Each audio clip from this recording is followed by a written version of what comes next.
Hello readers, it's Sasha, and today I'm going to be doing the worst books of 2020. 2020 for me was a really good reading year as of now. It is still only December 17th when I am filming this, so maybe I can add another book later on when y'all see this. Maybe another book I read in December will be the worst book of the year, but I just feel like nothing is going to make me feel the way that these books did. So I only read 9 books this year that I just really didn't like, and I take that as a really good sign because most of the books I read were, pretty good or great or fantastic, but there were these 9 books that will haunt me until I die. So let's discuss them. So I'm rating them 9 through 1, so we can go from my favorite of the worst to my absolute, the bane of my existence. Number 9 is going to be Kingdom of Ash by Sarah J. Maas. This is tea to anybody who likes the Sarah J. Maas books, the Throne of Glass series. I personally just needed a break and needed the length of that book to be cut in half because it was so repetitive, and I feel like everything that happened in that book happened in the books prior to it, and I just feel like my time was wasted for a good chunk of it. So I didn't really enjoy reading this book, and I'm gonna probably go back at the series again, but kind of spread it out where I read 1 book a month just to kind of give myself other things to read. But by the time I got to this book, it really just, my reading experience of the whole series, I was just so done with it. So I think that probably impacted what happened a little bit. Number 8 is The Cabin by Natasha Preston. This is a book about a group of friends who go up to a cabin, and then 2 of the friends are murdered when they wake up, and the only people who could have done it is someone from the inside because there is no sign of forced entry or no signs of anybody coming into the house at all. So you have expectations going into this where you're like, this has to be just a really good murder mystery because the cabin in the woods theme has been done so many times before. You have to think that the person who's writing this story now is writing the story, the cabin in the woods story. And this was not. This focused really heavily on a trope that I hate when it comes to, I don't know, it just it sucks. This book just followed heavily along the lines of things that I hate in books. I hate when authors use cop-out tropes as ways to end their stories. I find that really almost lazy writing. And so I didn't like it. Number 7 was The Host by Stephanie Meyer. I hate alien books. I hate alien books so much. You will literally not catch me reading an alien book that I like. And it's really frustrating because I know so many people who are like, The Host is so good, or the Luck series by Jennifer Armentrout is so good, and I just cannot get into alien books. And this was no exception. I hated this. I thought it was really boring straight from the get-go. I didn't have any connection to the main character whatsoever. I thought she was just really average, really bland. She was an alien living in a human's body. I didn't really understand the way that the world worked. It wasn't good. It didn't work for me. No. Number 6 is The Betrayal of Maggie Blair by Elizabeth L. Baird or something like that. This followed a girl and her grandmother who were both accused of being witches, and her grandmother ends up getting hung at the stake or burned alive or something, and she ends up escaping and moving in with her uncle, who is a super religious person. And I don't know, there was just nothing about this book that grabbed my attention. I thought the writing was really well done. You could tell that she put in effort into this story. She wanted the story to really go well. But unfortunately for me, it just wasn't my type of read. I felt it read very dry. The main character was very young, very naive, and very foolish. And I don't know, it didn't read like a young adult book. It read almost like a middle grade at points, and I wasn't in that middle grade mindset, so it made the book a little bit less enjoyable. Number 5 is the only book I actually own still, and that is Incendiary by Zoraida Cordova. The only reason that I still have this is because it is an Allocrate edition, and it's the first book I ever tabbed, and unfortunately I hated it so much. My rating for the book was actually pretty good. I think it was a 3 or 3.5, but I only did that because I was like, okay, well maybe I'm just not into fantasy right now. Maybe that's why I wasn't gelling with this book as much as maybe I would a year or 2 ago. But It was honestly just one of the worst books I read this year. I have no memory of what this is about, except it's about a girl who has like powers, and the kingdom that she lived in for 9 years, they were like using her, and she gets rescued, and then her rescuer ends up getting taken by the kingdom again, so she's forced to go back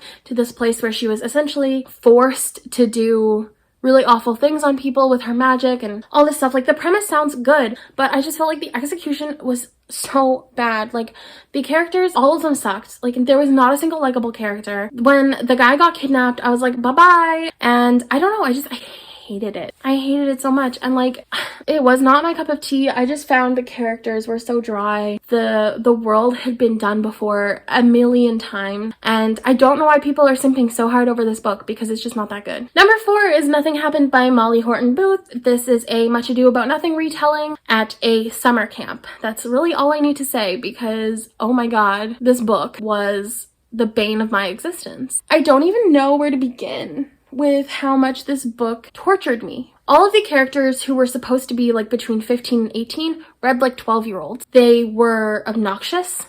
They were full of themselves. They were immature as hell. The book was so weirdly formatted because it read like a middle grade, but it touched on like, there was a lot of like alcohol drinking and like drug use and sex being talked about a lot. So it was like, what is your target audience? I don't understand, because you all read like you're 13, but like that should not even be an option when you're 13. I hated it, so I'm glad it's over. Number 3 was Unbirthday by Liz Braswell, and this is a book about an Alice in Wonderland retelling where essentially like Alice had to save Wonderland or something, but I feel like I honestly just like read the entire script for the live action movie of Alice in Wonderland, because that's what it was like.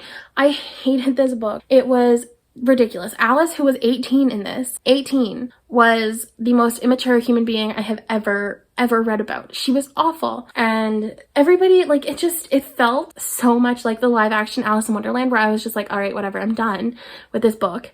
And I don't like saying that, because like, it could just have something to do with the fact that I didn't like Alice in Wonderland to begin with that much. As a Disney lover, that was one of my least favorites, because I was just like, I don't understand this at all. But I honestly just think like I could have really gotten into it if it had been written well in this book, and it just was not written well at all. So I did not like that. Number 2 is I'll Give You the Sun by Jandy Nelson. And this book, if you didn't know this is on this list, then where are you? I hated this book so much. It was about these twins who, at the time of telling the story, it happens in the past and present. So one twin tells the past and then one twin tells the present, and it kind of talks about how they fall apart and how they come back together. And it's a journey between them figuring out like sexuality and their goals and all this stuff. And I honestly hated this book. Like, this book should have been fantastic, just given the fact that it was about such an important part of a young adult's life, figuring out who they are, figuring out what they want to do. But for me, this book just like, it didn't hit anything. All of the characters were so unlikable. Like, the main boy in the story, like the twin boy, outed somebody. Like, you don't just out somebody and then everything's completely okay again. Like, that's ridiculous. And then Jude, who is the main girl character, the twin, she like threw out her brother's art school application so that he wouldn't get in and all this stuff. And then they're all just like, oh, it's okay, you know, like, it's not a big deal. Like, you did all of these awful things, but it's fine. There are absolutely no consequences. Jude ends up falling for this guy who's like 4 or 5 years older than her. And it's just like, you're 16, this guy is like 20 or 21. Like, that's just not okay. And everybody acts like it is okay. And it's just like, stop. Stop. And the writing was also just like really stupid. Like, I don't know what she was thinking, but there were a lot of times where, I forget his name, Noah. It was Noah. Oh my god, that's hilarious. There were a lot of times when Noah was like, he was picking up rocks, self-portrait, and like all this weird stuff, and I just hated it. And instead of saying, oh my god, Jude said, oh my Clark Gable, and I just hated everything about it. No. But there was one book that topped this book as being the worst book I read in my entire 2020 life, and that was The Secret History. I hated this book so much. Like, I have a rant review about it. I hate it so much.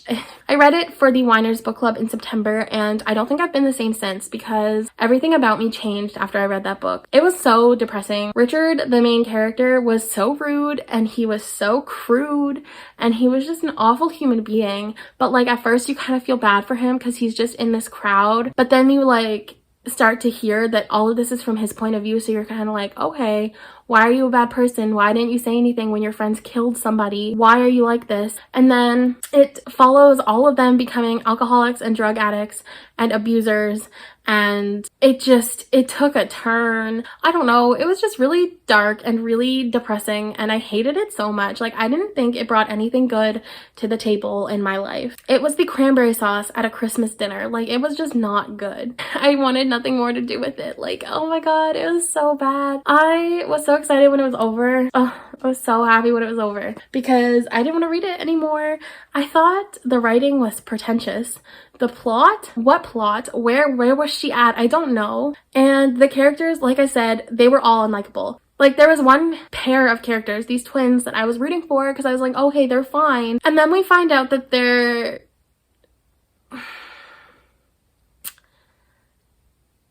doing things.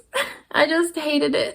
I hated it so much. Every ounce of hope I had throughout the novel would get squished by things that happened in the novel. Like, I wanted to root for this person, boom, they're an awful person. I wanted to root for this person, boom, they're an awful person. I wanted the novel to end, boom, it keeps going. Like, everything about it, everything about my experience reading it was garbage. I didn't like it. I didn't like it at all. I don't understand. I don't understand how people like it, but I kind of do because everybody has a different reading taste, and that's okay. But also, like, how is it such a popular book?